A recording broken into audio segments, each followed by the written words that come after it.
Oh, good. Michelle, I can see the top of your head, so I know you and Alexis are still back there. How many apples did you put on that tree?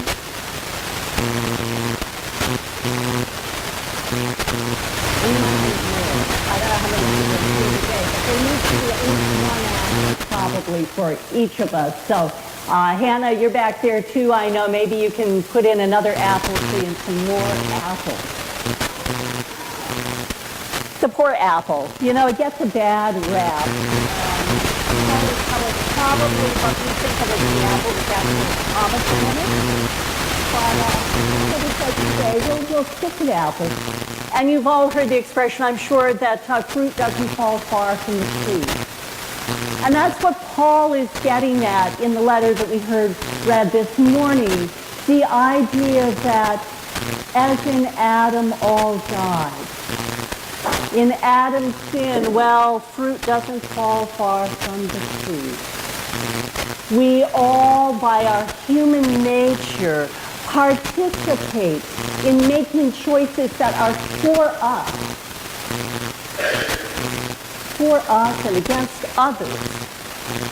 Because when we make choices that are for us and against others, we make choices that are for us and against God.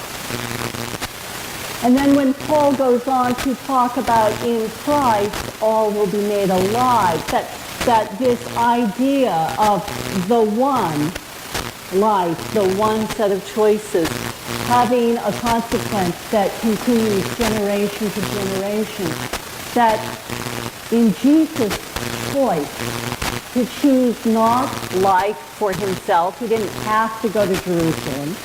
He didn't have to say and do the things that he did. He could have chosen exile or just to go live a quiet life in Nazareth. He made a choice for others. He made a choice for us.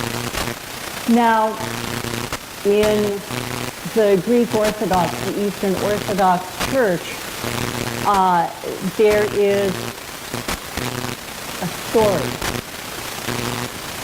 probably not historically, factually accurate, but a story that the tree from the garden with that lovely tree, the tree that was the source of death having dominion over us, became the tree that was used to make the wood, the cross that Jesus died on. That the same tree that made possible death coming into the world would also be the same tree, the full redemption, if you will, of that piece of God's creation, that tree would become the source of true life coming into the world. Now, as we were getting ready to come down the aisle at the start of the service, Alexis and her mom were working on that first apple tree on the poster back there, and Alexis was talking about the apples, and that there are a lot of apples, enough apples to go around for every one of us. And I hope and trust that you've either decided on what your Lenten discipline is going to be, or that you're at least thinking about it. I'll ask for a show of hands. How many of you are giving up chocolate for Lent?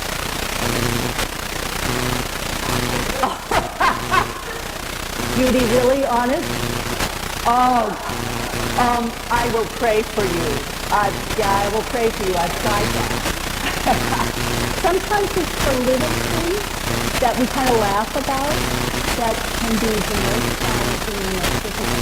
Now, those of you who are here on Ash Wednesday for the service, I have a little tradition of sharing what my Lenten discipline is going to be. It's probably going to last. I am giving up to take out coffee companies for Lent. Those of you who know me well know that more often than not, I have a cup of coffee in my hand. And it's usually a takeout company. You know,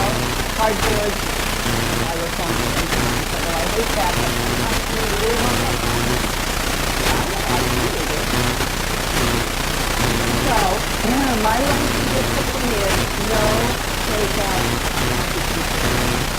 I have to have the one compound that you want and you eat.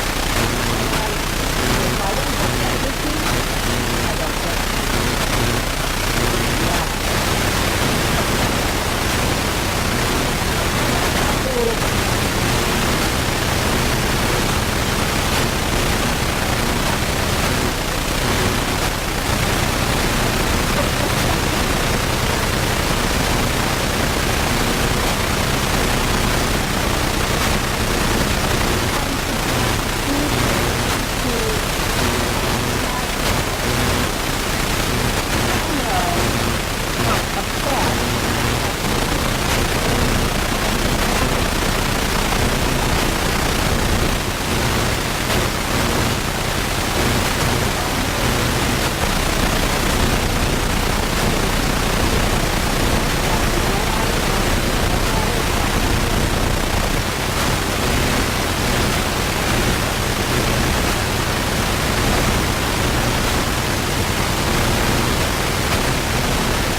A little bit.